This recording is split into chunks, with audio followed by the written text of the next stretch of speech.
But at a certain point in time, you want to skyrocket and move above the noise, right? Move above the noise. So, PR, when you're on television, when you're written about in newspapers or magazines, if you're on the cover of magazines or you're on billboards and things like that, it increases your credibility and the visibility.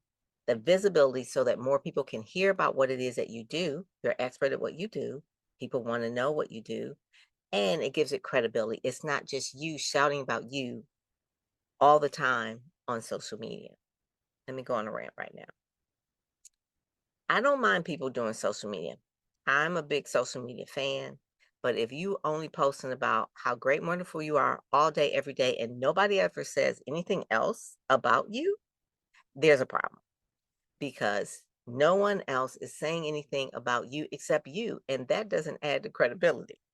So what you want to do is be vetted by a journalist, have a story written about you. You want to have other people, other testimonials. You want to have that credibility because as people are like, are they really all what they say they are? And the only way they can know is if they read about you in other things. They'll do a Google check. They'll do a little Google check, and what pops up, if it's only about your Facebook, it's only about your Instagram, it's only about your YouTube channel, it's only about what you are saying about yourself, it makes people wonder, is it really, really, are you really, really all that in a bag of chips? So media matters because you want to be in magazines.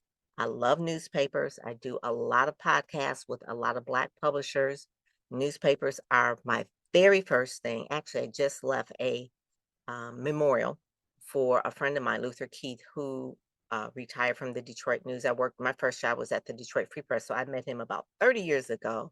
He just recently passed, and his memorial was tonight. But one of the things about Luther is he was a great storyteller. He was a person that put together what they call On Detroit. It was a special section within the Detroit News. I had friends that worked for it. And basically, what they did is it was almost like a Black newspaper within the Detroit News, and it was because the Detroit News generally didn't cover a lot of African American stories. So Luther made sure that they did in this pullout section once a week, and Angela Henderson was a part of that as well. But I digress because newspapers are the main things. They are the storytellers. They are the journalists. They are the people that used to run around with the pen and paper.